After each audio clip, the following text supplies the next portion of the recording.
somebody is forgetting the blessing. Somebody forgetting the blessing. I don't know who it is. I don't know who it is.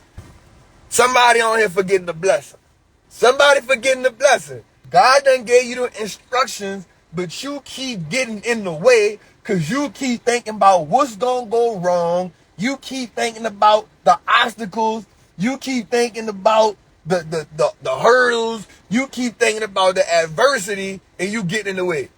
You get in the way. You get in the way. The blessing. Somebody you done got the instructions already. You done got the vision already. You done got the instructions, you done got the vision, but you keep getting in the way. You keep praying to God. God, I want this. God said, I can't do no more. I gave you the instructions. You getting in the way. It don't got nothing to do with me. You keep forgetting the blessing. Somebody on here keep forgetting the blessing.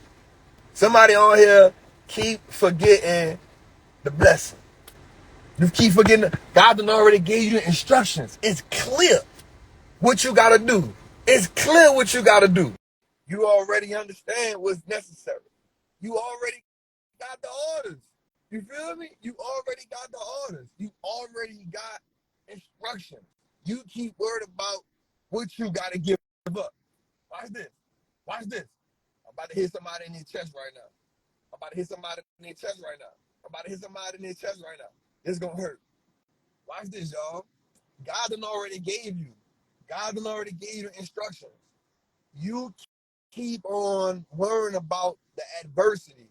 You keep worrying about, watch this, you keep worrying about the little that you're going to lose instead of the abundance that you're going to gain from following the orders. You keep worrying about the little, and I don't care what it is.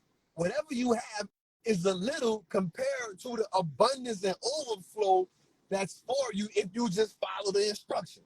I promise y'all, man. I promise you. You gotta get out of God's way. Man, you gotta get out of God's way. You in the way. You keep worrying about, well, I'm gonna lose this and I gotta have some money. God ain't, you don't gotta have no safety plan.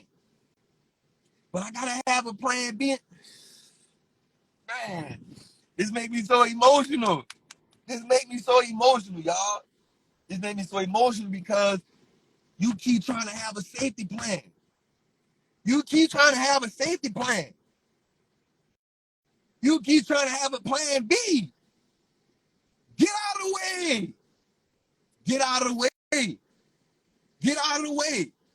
Get out of the way. God done gave you the plan. God done made it. You can't even go to sleep at night. You all at night like, oh, I feel it. You telling everybody about it. God done did this and I feel it. But yet in your heart, you worried about, man, listen, I'm going to tell y'all something.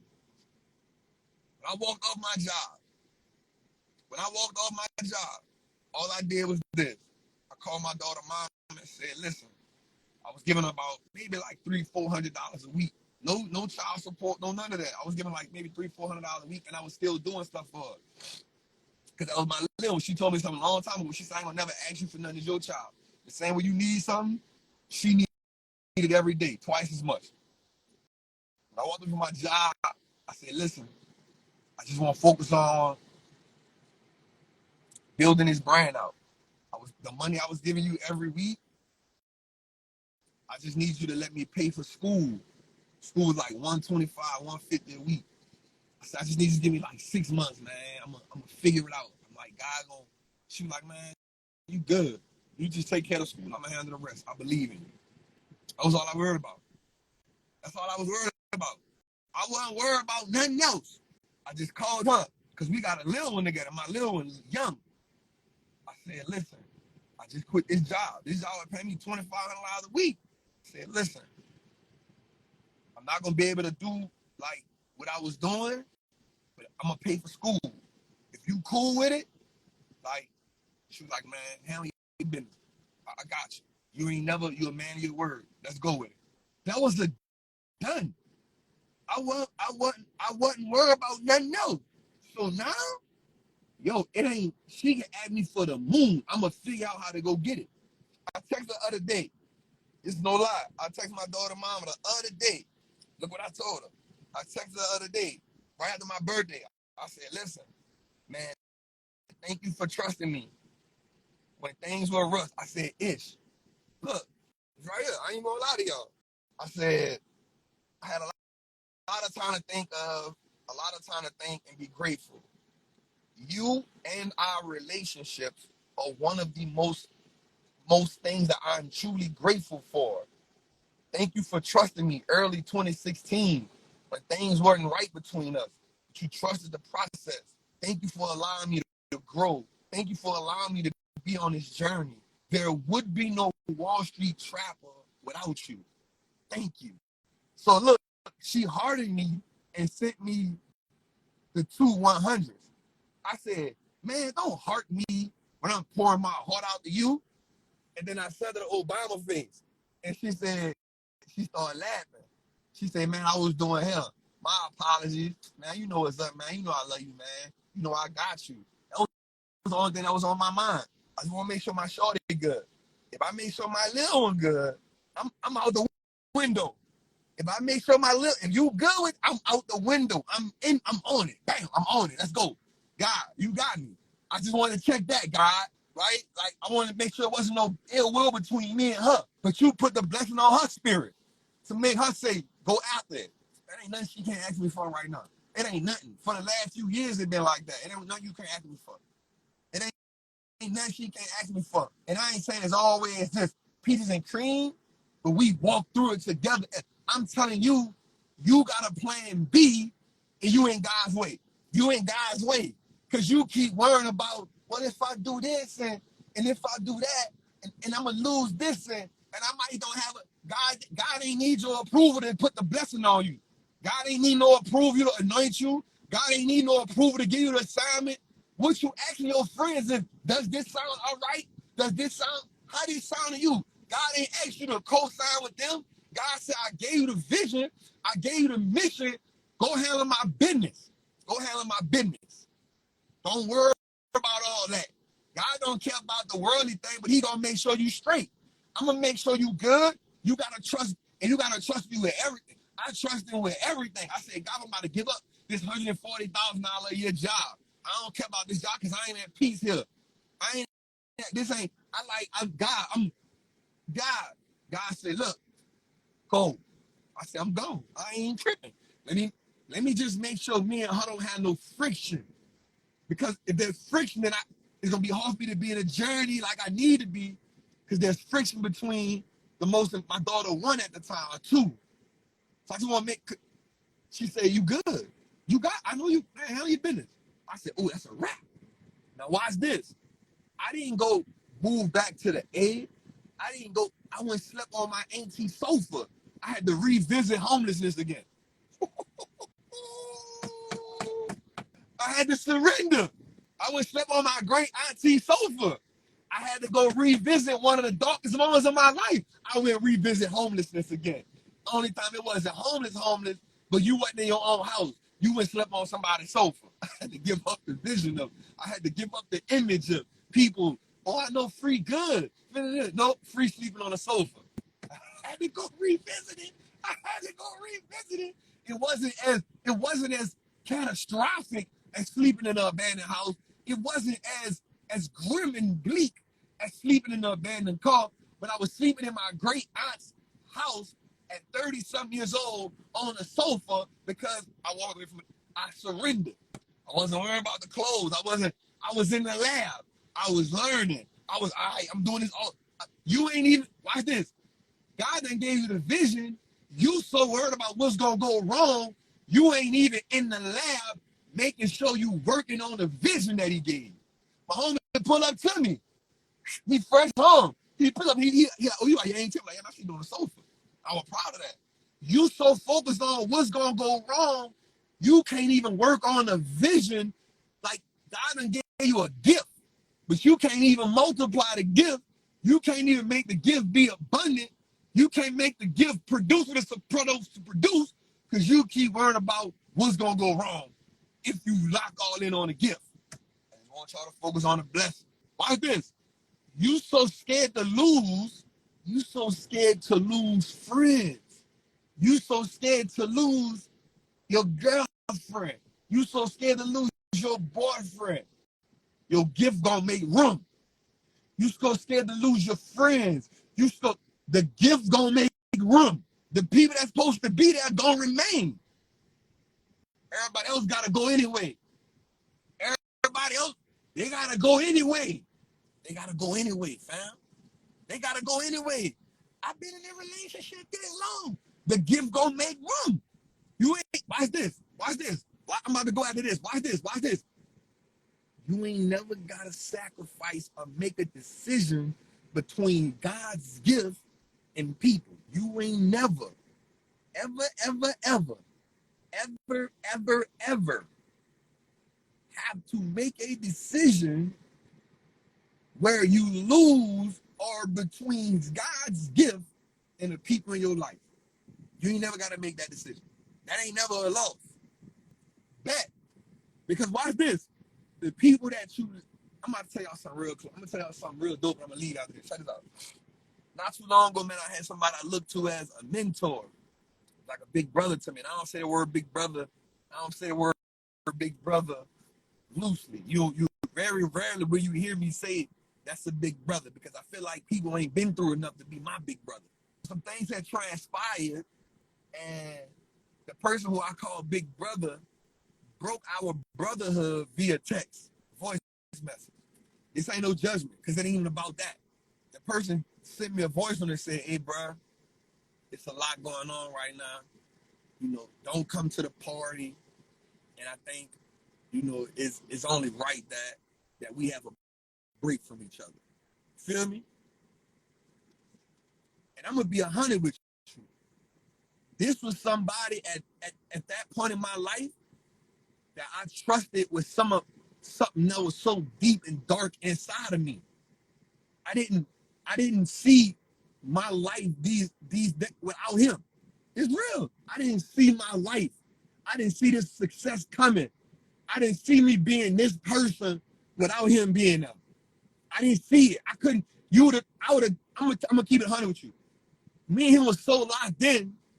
One day he said, Trap, I would never put you in that type of situation because as your big brother, I would never want you. I was so loyal to him. I'm like, bro, that's the issue?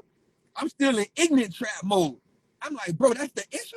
I'm about to take care of that. He's like, no, bro, no, you tripping. He said, bro, I love you so much. I would never even put you in that situation because I know what your love and loyalty mean. For you, that's you willing to go back. Real talk. So when some things happened in life, it wasn't really nothing catastrophic. I don't know. You know, whatever. Without getting into it, he sent me a voice message. He said, listen, bro, like, don't come to the birthday party. You know, some things going on. I don't really have the capacity to, like, deal with it. And I think we just need a break from each other. And, you know, we just need to, like, you know, go our separate ways. Real talk. And I was like, man. Because as a man, I felt like, bro, like, we brothers and we love each other like that. You don't never do, like, I don't care how uncomfortable the conversation is, call me. Let's talk. You don't do that over the phone. I realized something. Say, bro. I just sent him I ain't even voice, I just texted him. I said, bro, it's all good. Just know I still love you, bro. So I still love you, bro. And you, whatever it is you feel like you making the right decision, and I respect it. I said, man, I respect it, bro. It ain't no big deal. Watch this, y'all. Watch this, y'all. Watch this, y'all. Watch this, y'all. Not even a year later, E.T. come in my life. Not even a year later, E.T. come in my life. He was like, Trap, God told me come to you. Not even a year later, E.T. come in my life. And he said, Trap, God told me come to you. He said, God told me come to you. Before I know it, me and E on the phone. Now look, now why is this? I had to, if I would have fought for that relationship, man, bro, how you gonna do me wrong like that? Man, how you gonna do me wrong like that? Man, man, you down bad. I could have tried to fight for that. I could have tried to fight for that. Man, I respect it. And to this day, I still talk about dude in high esteem because for that portion of my life, I needed him. For that portion of my life, he served me at the highest level. For that portion of my life, I still love you, bro. For that portion of my life, bro, you helped me so much. You showed me so much. I would never talk bad about you. Bro, I needed you, but guess what? For this level of my life, bro, it wasn't meant for us. I'm cool with that. I'm cool with that. Now, watch this. When E.T. came, I ain't let the traumatic experience of that keep me from opening up to E.T. I ain't let that happen. I was like, bet. And me and E start working. E hit me like, trap, let me bet, trap, come on tour with me, bet, trap, hey, meet this trap. I'm like, ooh. So I want you to understand something. Stop holding ill will when you lose people. It's the part of the journey of your journey that they were supposed to help you with and build you on, they was there. They was there. You don't got to hold no ill will. You don't got to make subliminal posts about it. You got to, man, thank you for what you did for me up until this point. Now it's time for me to go further. Thank you, fam. Thank you. You let me as far as you can go. And what God did was, God said, listen, Trap, I made you meet him for that part of the journey. You needed that type of guidance. You needed that type of leadership. You needed that type of visual. You needed to see what's possible. And I used him to get you here. He got to get off the plane. I got you to go somewhere else. Now I got to introduce you to somebody else who can take you to the next level. But hold love for that. You keep being mad. They did me wrong. I ain't getting no, you don't need no closure. Go to God for closure. I need closure. You don't need no closure. Go to God. God, what's next? God, what's next? Because you said in the womb, you knew who I was. And you told me that watch this, you told me that you separated me. You pulled me apart for great things. You said, for I know the plans I have for you. So why am I questioning when people leave? I don't need closure. I just need Jeremiah 1:5. I need Jeremiah 29:11. I'm stuck right there. I don't need the closure. I'm good. What you seeking closure for? You seeking closure from man? You seeking closure from woman? Why? Go to God. God gonna tell you, thy good and faithful servant. I got you. Do you trust me or do you trust man? I trust you, God. I bet. Here's the next level. But watch this. When you move to the next level, I'm gonna need you not to hold no ill will toward what you came from, because that I might have to use them again. Oh, you missed that part. You missed that part. You missed that part. You missed that part. You missed that part. You missed that part. When I move you forward, I need you not to have no ill will toward that, because there may come a point in my life where I may have to use you and that person again. So don't hold no ill will toward that. I got you. You thought you was just gonna move forward. Nah, I got you. But I may need you to use that again. I may need to put you in that. I may need to rekindle that. I may need to put you in that situation. I may need you to like be in sight with them again. So I don't need you to have no ill will. I don't need you to have no ill will. I need you to, because without that person, without that situation, you wouldn't have got here. Don't worry about the bad part. Think about the good it served you. And when you see that person again in life, I want you to think about the good. So I want you to have the same grace for him or her that I had with you in the days where you shouldn't have had my grace.